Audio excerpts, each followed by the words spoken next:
Hello and welcome to another episode of Bible Talks with Grace Unfolds, a spiritual revival ministry initiative. I'm Reggie. I'm Nidhi. And today we're going to talk about the virtue humility. We hear about the importance of humility right from the Old Testament. In the book of Proverbs, it says humility comes before honor. And in the book of Psalms, salvation is linked with humility. So humility is given so much of importance. So what and why is humility given so much of importance? So what is humility? Humility in a secular term would be having a humble opinion or a modest opinion of oneself or a lower opinion of oneself. But in Christianity, there is one more section added to it. It doesn't end there in Christianity. In Christianity, humility means understanding and knowing the fact that all good things, all talent and skills and blessings comes from the Lord and not from ourselves. It is not something which we constructed because of us.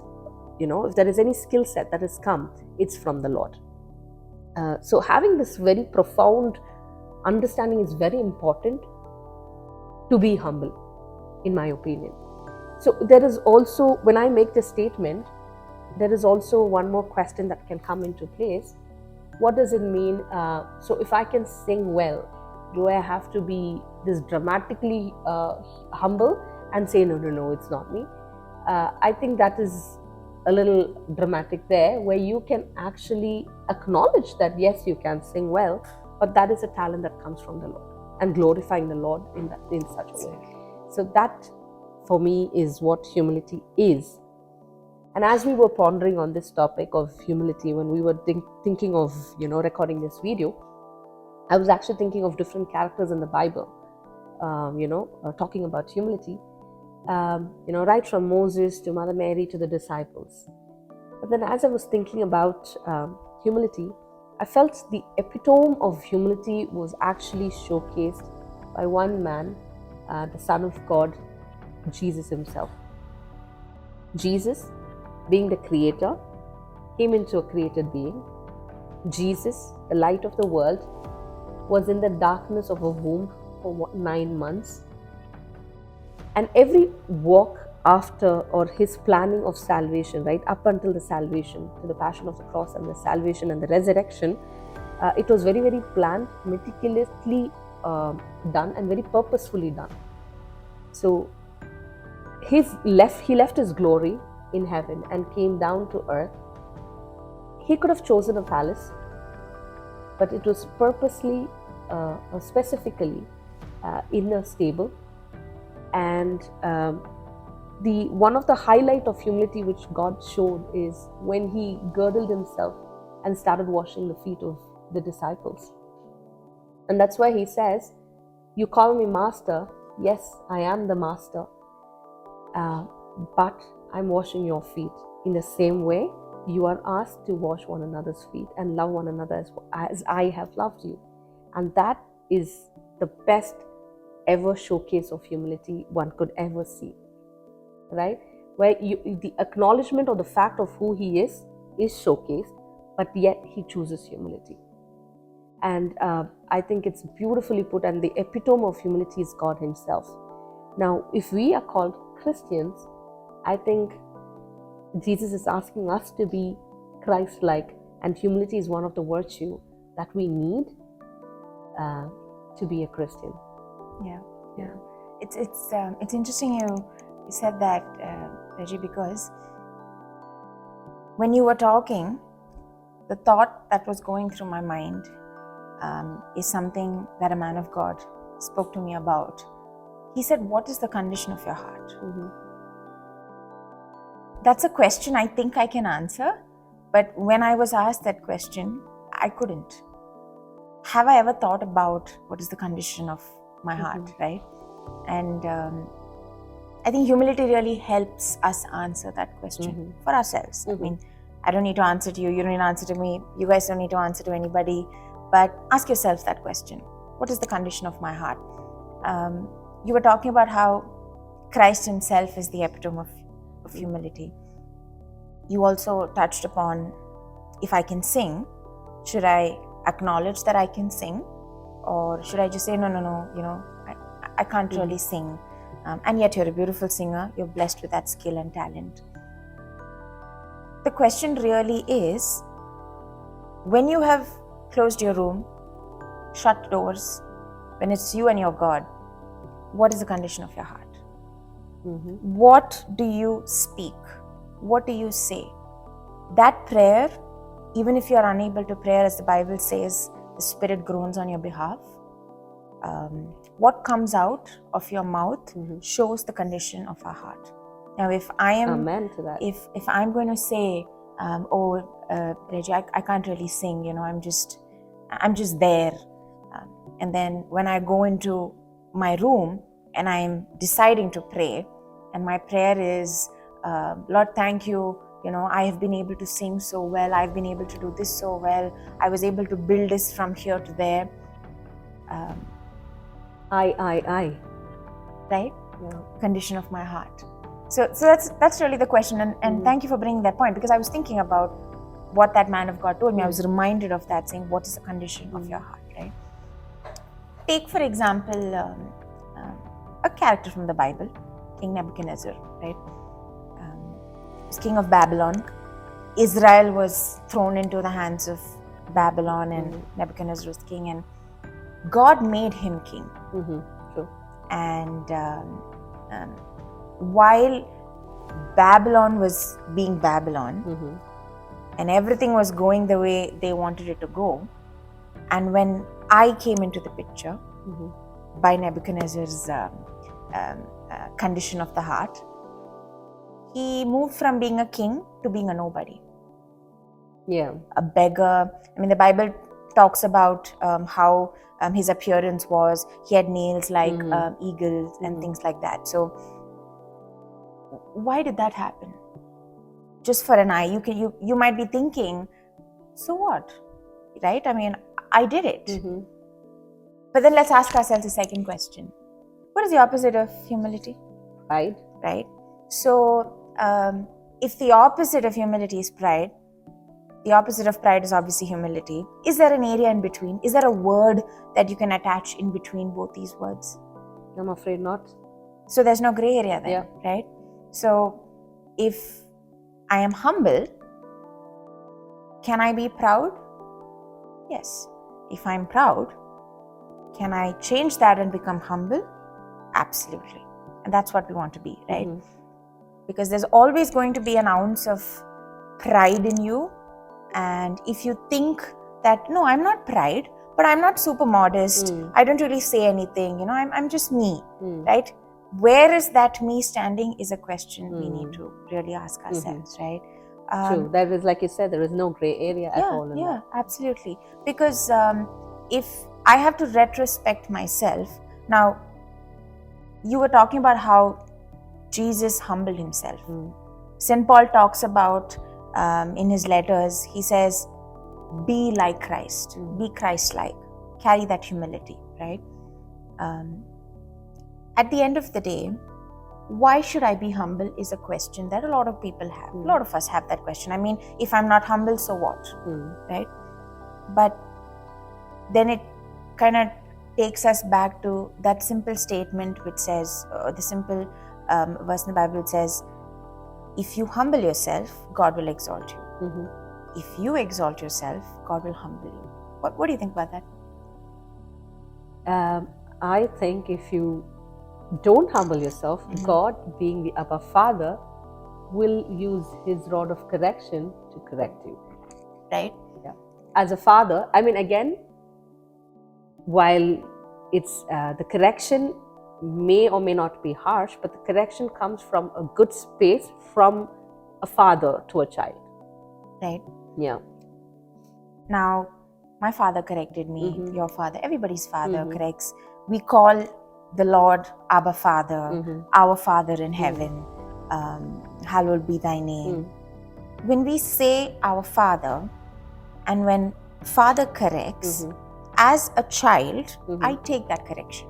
Correct. So without a choice, as a child, if I have to correct my daughter, it doesn't, I mean, I don't think she gets a choice whether to get corrected or not. Absolutely. I mean, because in authority as a mother, she gets corrected. So yeah, when you said those who exalt themselves, God will humble them.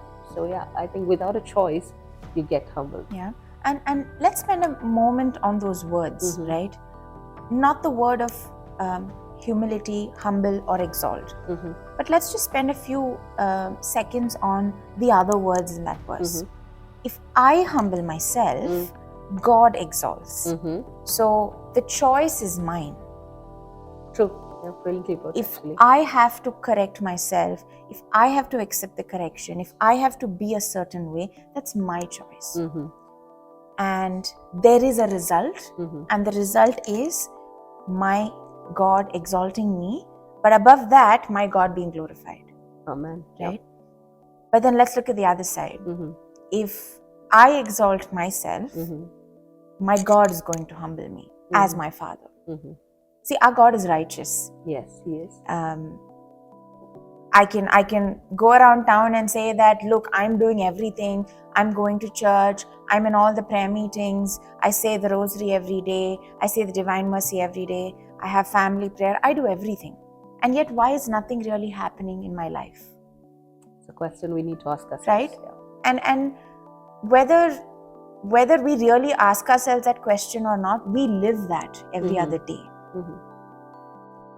I think the Bible has very beautifully proven to us time and again, right from the Old Testament all the way till the end, and forevermore, something like humility changes your life.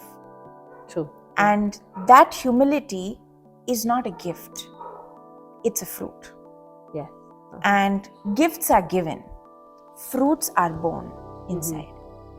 Now, if I have the gift of doing something, that gift is not going to be taken back from me, right? I'll have that gift, no matter who I am and how I am. But the Lord is going to determine how it's going to be used, how much of it will operate. We're not getting into that, but there is a certain degree around that. True. But let's focus on the fruit for a moment, right? Kindness, trustfulness, gentleness. Why are all these words, while they are not the same, why are they in the same ambit? All of them. And it's one fruit. Yeah. It's not fruits. It's fruit. Right? All of them form different pieces of it. Correct.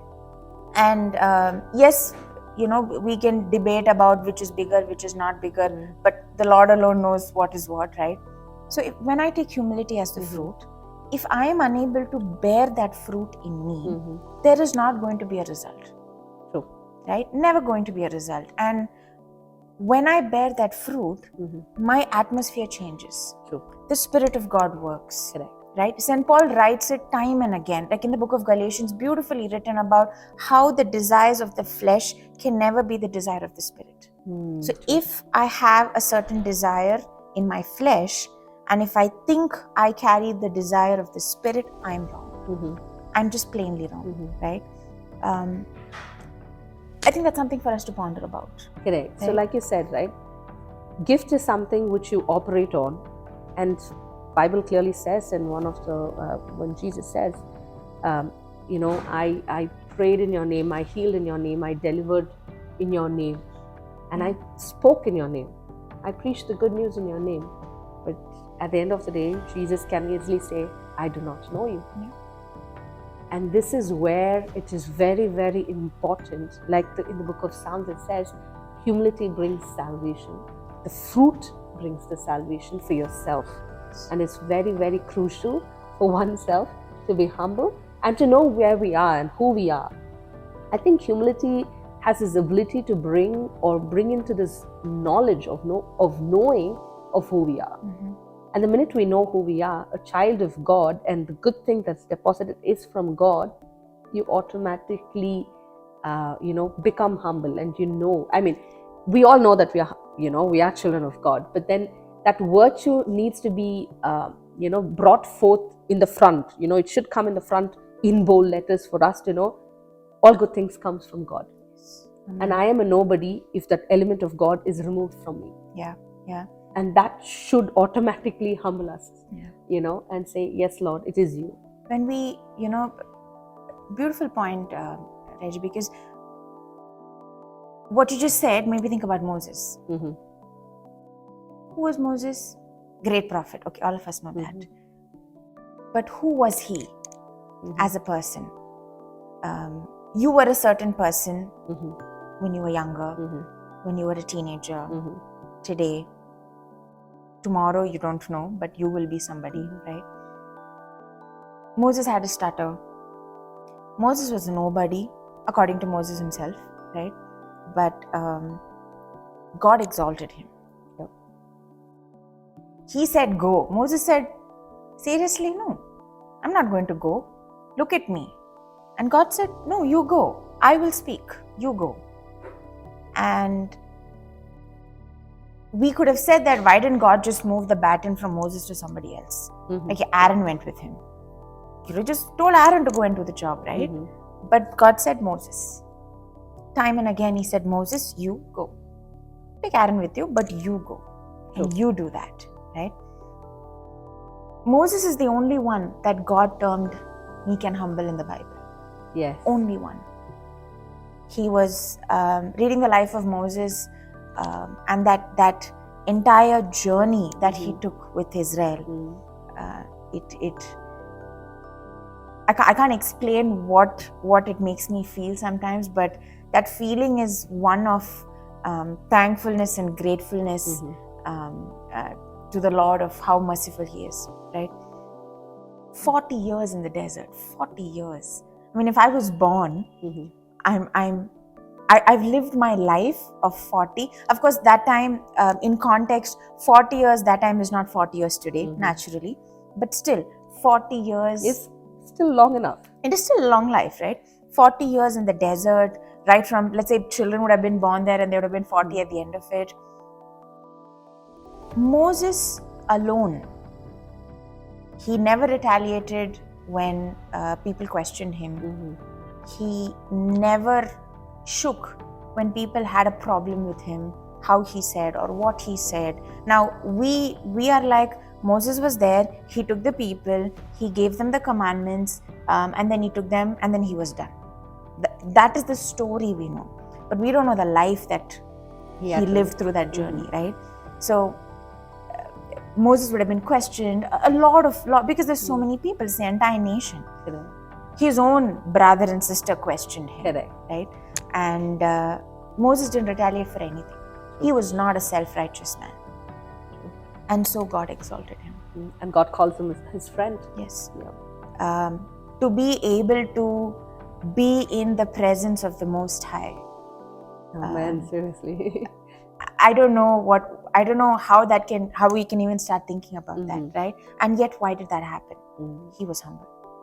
And so he was exalted, right? That one man, one human being called to save an entire nation was the epitome of his humility, as you beautifully put, right? Something for us to think about as we go in our day-to-day life. Retrospecting whether we are humble or not is one thing, but really questioning ourselves time and again about the condition of our heart is the only way we can really begin to even scratch the surface to understand, am I in the presence of my God? God's presence is going to be there. His anointing will be there. But are you really pleasing Him, pleasing His heart? Not doing something to just please the Lord as a check the box exercise, but changing the condition of your heart by your own choice so that God can work. Yeah, beautifully put, beautifully put. So, if there is a takeaway message from all of this, what is it that you want to conclude and say to all of us who's listening? Condition of your heart. I think it's how beautifully you said, right? The condition of our heart. I think it's a question that we should always ask that on an everyday basis. Yeah. What is the condition of my heart? Where am I? Where is my heart? What is in my heart when it is me and my God? What comes out of me through my mouth, maybe in words, maybe in the form of tears, maybe in the form of whatever, when it is me and my God. If we think we are being humble amongst a crowd of people, Okay. But is that your condition when it is just you alone? Is the question we want to ask ourselves. Yeah. Beautifully put. So if you like what you heard, and if there is a takeaway message and which you really liked, please put it on the comments and kindly like our video, share and subscribe to your friends and family. So thank you very much, and God bless you. God bless you.